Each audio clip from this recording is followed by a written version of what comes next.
সামনে যে জঙ্গলটা দেখা যাচ্ছে এই জঙ্গলটায় বাঘ বাঘ থাকে প্রচুর আছে, প্রচুর প্রচুর বাঘ আছে। বাঘ আছে, মানে প্রচুর আছে। প্রত্যেকদিন সন্ধ্যাবেলা আর ভোরের বেলা করে এপার থেকে বাঘের ডাক শোনা যায়। ওই পারে বাঘ ডাকে এই পারে শোনা যায়। ওপারে বাঘ ডাকে শুনে যায়, পেরিয়ে আসে এপারে। হ্যাঁ ওই তো কদিন আগে তো আমার পাশের গ্রামে পেরিয়েছি, ওই তো সপ্তাহখানি হয়নি। হ্যাঁ, তো ওই নৌকায় করে বেড়াতে যাব। ভাড়া দিলে কেন যাবে? কত নেবে? ওটা কি এখন আছি? এখন হ্যাঁ, ওই 2000 টাকা দিল। 2000। ও কতক্ষণ? 2.5 ঘন্টা 3 ঘন্টা। 2.5 ঘন্টা 3 ঘন্টা? 3 ঘন্টায় 2000 টাকা ভাড়া। এখান থেকে নৌকা পাওয়া যায়? এই যে জঙ্গলটা আছে, এই জঙ্গলটা মূলত বাঘের জঙ্গল। ওপারে জাল দিয়ে ঘিরা রয়েছে তো। হ্যাঁ, ও 10-15 ফিট ভিতরে। ওই তো মাছের খুঁটিগুলো দেখা যাচ্ছে, মাছ দিয়ে জাল দিয়ে ঘিরা আছে, তবুও জাল মানে না। গত বছর না, এই বছর গত ফাগুনে আর কি। হুম, ফাগুন মাসে আমাদের বাড়িটা একটু ভেতর দিকে, ভেতর বলতে কি রাস্তা থেকে ধরুন 300 ফিট দূরে, বাঁধে ওঠার মুখে মেন বাড়ি থেকে বাঁধে উঠতে হবে। বাঁধের মাথায় এসে বাঘ ছিল। পরে ছাই ফেলা রয়েছে বাঁধের করে, ওখানে তো কুকুর যেমন ছাই পাই ফেলে কাছে শুয়ে থাকে না, ওখানে শুয়েছিল। দেখতে পেয়ে আবার ফরেস্ট থেকে।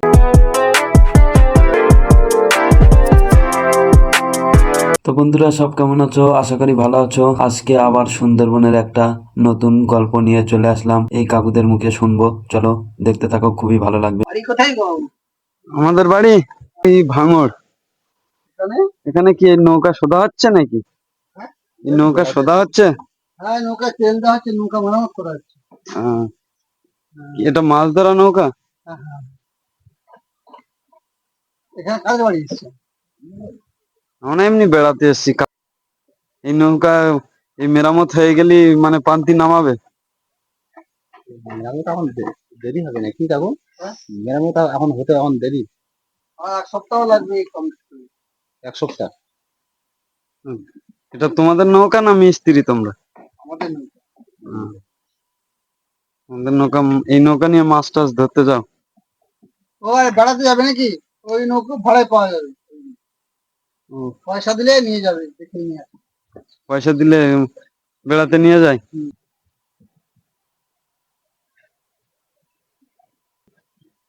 আসছে, ছবি আসছে। হ্যাঁ, ছবি আসছে। ওটা কি হচ্ছে কাকু? এটা নৌকার গায়ে যে নোনা কাঁকড়া উঠেছে, হ্যাঁ, সেগুলো পরিষ্কার করা হচ্ছে। ওটা এই কালো কালো হয়ে যাচ্ছে কেন? আগুনের জন্য নাকি? না না, আলকাতরা। আলকাতরা এতে দেওয়া আছে? হ্যাঁ, নৌকায় আলকাতরা দেওয়া রয়েছে তো। মানে নৌকার গায়ে দেওয়া আছে, আগুন দিচ্ছে বলে কালো হয়ে যাচ্ছে? না, ভেতরের আলকাতরাটা বেরোচ্ছে পুরো। ও, আলকাতরার রং তো কালো। হ্যাঁ।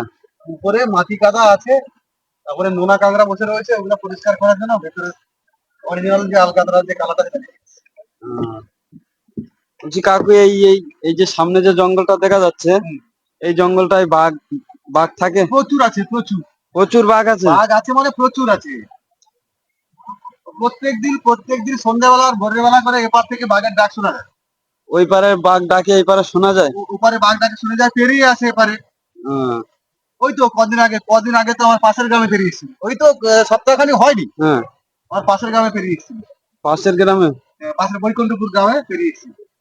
তো ও পেরিয়ে এসেছিল, সে কি চলে গেছে নাকি? হ্যাঁ, তারপরে ফরেস্ট ডিপার্টমেন্টের লোকজন এসে জাল দিয়ে ওকে ঘিরে, এক সাইড খোলা রেখে 3 সাইড জাল দিয়ে ঘেরা ছিল। হুম, তারপরে বোম টোম বাজি টাজি ফোটাকে ওরা আবার উপারে বেরিয়েছে। ওপারে চলে গেছে। হ্যাঁ, ও পেরিয়ে আসে বছরে অনেকবার। এই শীতের সময়টা বেশি আসে। শীতের সময় কেন? শীতের সময় বেশি পারে এসে কেন? শীতের সময় নদীটা শান্ত থাকে। শীতের সময় নদীটা শান্ত থাকে তো, হ্যাঁ, হ্যাঁ। ওই জন্য ওদের পেরোনো সুবিধা। নদীতে জলের স্রোত কম থাকে। এই এই এই যে জায়গাটার থেকে ওই জঙ্গলটা অনেকটা উর্দু দেখাচ্ছে না? ওটা উঁচু, ওটা অনেকটা উঁচু তো। হুম। নাকি ইউটিউবার নাকি না বেড়াতে? এমনি ইউটিউবে ভিডিও ছাড়ি আর এমনি বেড়াতে এসেছি। ওই যে তুমি ওই নৌকাটায় কাজ করছিলে তুমি, তো ওই নৌকায় করে বেড়াতে যাব। ভাড়া দিলে কেন যাবে? কত নেবে? মধু লাগলে বলতে পারো। সুন্দরবনের ফ্রেশ ভালো মধু আছে, 1 নম্বর মধু। কত দূর আমরা কি এখন যাচ্ছি? এখন হ্যাঁ, ওই 2000 টাকা দিলাম। 2000। ও কতক্ষণ? 2.5 ঘন্টা 3 ঘন্টা। 2.5 ঘন্টা 3 ঘন্টা। উম, আচ্ছা ঠিক আছে, দেখি জায়গাটা কেমন। 3 ঘন্টায় 2000 টাকা ভাড়া। এখান থেকে নৌকা পাওয়া যায়? বন্ধুরা দেখছো, এই যে এখানে প্রচুর নৌকা আছে। এখান থেকে নৌকা নিয়ে ওই পারে বেড়াতে যেতে পারবেন। নিজের চোখে কুমির দেখতে পাবেন, এবং যদি ভাগ্যে থাকে বাঘও দেখা যাবে। এই যে ছোট ছোট নৌকা আছে, এগুলো মূলত এখান থেকে, মানে যারা বেড়াতে যেতে চায় তাদেরকে এখান থেকে বেড়াতে নিয়ে যায়। আর পুরোটা দেখতে পাচ্ছ জঙ্গলের ভিতরে। আর ওই যে দূরে দেখা যাচ্ছে, এখান থেকে ভালো আসছে না, আমি দেখানোর চেষ্টা করছি। এই যে দূরে দেখা যাচ্ছে, এটা মূলত বাঘের জঙ্গল। এই যে জঙ্গলটা আছে, এই জঙ্গলটা মূলত বাঘের জঙ্গল। বাঘ প্রতিনিয়ত ওখানতে, এই যে পাড়টা আছে, এই পাড়ে মানে প্রতিনিয়ত চলে আসে।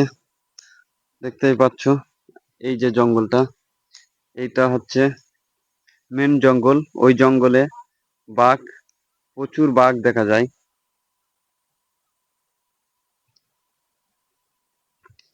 এখানে প্রচুর কাদা দেখতে পাচ্ছ। আপনার বানরের ঝাঁক, এগুলো সব বানর দেখতে পেলে খাবার দিয়ে বাঘ নদী পেরিয়ে যাচ্ছে। কুমির, কুমির এই নদীতে মানে প্রতিনিয়ত দেখা যায়। কুমির সবসময় কুমির শীতের সময় নদী চরে ঘুরলে হয়তো কোথাও ঘুরে আছে। বাঘ কুমির এই জঙ্গলে বাঘ ভর্তি একদম। এই জঙ্গলটায়। হম। ওপারে জাল দিয়ে ঘেরা রয়েছে তো, হ্যাঁ, ও 10-15 ফিট ভিতরে। ওই তো মাছের খুঁটিগুলো দেখা যাচ্ছে, মাছ দিয়ে জাল দিয়ে ঘেরা আছে, তবুও জাল মানে না। জাল মানে না। গত বছর, গত বছর না এই বছর, গত ফাগুনে আর কি, হুম। ফাগুন মাসে আমাদের বাড়িটা একটু ভেতর দিকে, ভেতর বলতে কি রাস্তা থেকে ধরুন 300 ফিট দূরে, বাঁধে ওঠার মুখে, মেন বাড়ি থেকে বাঁধে উঠতে হবে, বাঁধের মাথায় এসে বাঘ ছিল। খড়ের ছাই ফেলা রয়েছে বাঁধের করে, ওখানে তো কুকুর যেমন ছাই পাই ফেলে কাছে শুয়ে থাকে না, ওখানে শুয়েছিল। দেখতে পেয়ে আবার ফরেস্ট থেকে খবর দেওয়া হলো। ফরেস্ট ডিপার্টমেন্টের লোক, সেই সঙ্গে আমরা সব একসঙ্গে তাড়া করে আবার আর বছরে, এই ফাল্গুন মাসে। মানে এবারে। হ্যাঁ, এই এই গেল যে ফাল্গুন, আর বছর ফাল্গুন আসছে না, গত ফাল্গুন। এই জঙ্গলটা মানে বাঘ বেশি, বিশাল বাঘ। এই জঙ্গলটার নাম কি দাদা? এটাকে এর ডাক নাম বলে আপনার ওঠে ভাঙে, কিন্তু এর নাম হচ্ছে আজমল মারি। আজমলমারির জঙ্গল, হ্যাঁ আমিও শুনেছি। আজমল মারি। আজমলমারির জঙ্গল। আজমল মারির জঙ্গল, আর নদীটাকে বলা হয় মাতারি নদী। ওরিয়ান নালা, এর সরকারি নাম হচ্ছে এর ওরিয়ান নালা। ওরিয়ান নালা। আর এর এর ওপাশটা মানে এর থেকে বড় নদী আছে? মাতলা, হ্যাঁ, মাত- তার ওপাশে আর জঙ্গল আছে। হ্যাঁ, এরকম নদী আছে এর থেকে, আর এরকম নৌকো চালিয়ে গেলে 10 মিনিট পরে আবার জঙ্গল আছে, জঙ্গল নদী, তারপরে বিদ্যা নদী, তারপরে ওধারে ফিরে গেলে আবার বাংলাদেশ। মানে মানে ঠিক এরকম খাল খাল দিয়ে, মানে মাঝে মাঝে গিয়েছে, মাঝে মাঝে জঙ্গল। এটা সরু নদী, এটা পেরিয়ে গেলে ভেতর থেকে আর রাস্তা আছে, দুয়ারের সঙ্গে যাওয়া যায়। পেরিয়ে গেলে মাত্রা পড়বে, মাত্রার উপরে আপনার বনি ক্যাম্প আছে, বনি ক্যাম্প। বনি ক্যাম্প আছে, সুন্দরী কাঠি যে দ্বীপ আছে, বনি ক্যাম্প রয়েছে। বিদ্যা পেরিয়ে গেলে ওপার থেকে আবার কিছুটা পেরিয়ে গেলে আপনার পড়বে আপনার বিদ্যাধরী নদী। বিদ্যাধরী বড় নদী, বিদ্যাধরীটা পেরিয়ে গেলে আপনার টাইগার পড়বে। তারপর টাইগার পড়ে এরিয়া পেরিয়ে গেলে তারপরে আবার সাগর, বঙ্গোপসাগরের কিনারা, ওপারে বাংলাদেশ। বঙ্গোপসাগরের ওপারে বাংলাদেশ। বঙ্গোপসাগরের ওপরে বাংলাদেশটা ঠিক পূর্ব উত্তর সাইড ধরে। আর বিদ্যাধরীটা টাইগার পয়েন্ট দুইটা পেরিয়ে গেলে আপনার পড়ে যাচ্ছে, মানে বর্ডারটা ওই যে নদীর মাঝে বর্ডারটা দিয়েছে, বর্ডারটা চিনতে পারে। বর্ডারটা ওদের একটা কিলোমিটার ভাগ বয়া দেওয়া রয়েছে, বয়া। মানে নিচে বড় বড় অ্যাঙ্কার দিয়ে চেন দিয়ে আপনার বয়া রয়েছে। বোঝা যাচ্ছে ওটাই মানে 1 কিলোমিটার অন্তর একটা করতে হবে। ওটা বুঝে নিতে হবে যে ওটা বাংলাদেশ এটা ইন্ডিয়া। মানুষের ভালো। এখন কি শীতের সময় বলে এই নৌকা মানে মেরামত করে নিয়ে নিচ্ছে। বছরে 3 বার করে মেরামত করতে হয়। এই সময়টা জলটা কম ওঠে। সর্বনিম্ন 15 কেজির ওপরে ভেটকি মাছ মানে ধরেছো? ভেটকি মাছ আমরা 21 কেজি ধরি। আমি 21 কেজি? 21 কেজি ভেটকি মাছ। বাবা, 21 কেজি! 21 কেজি ভেটকি মাছ।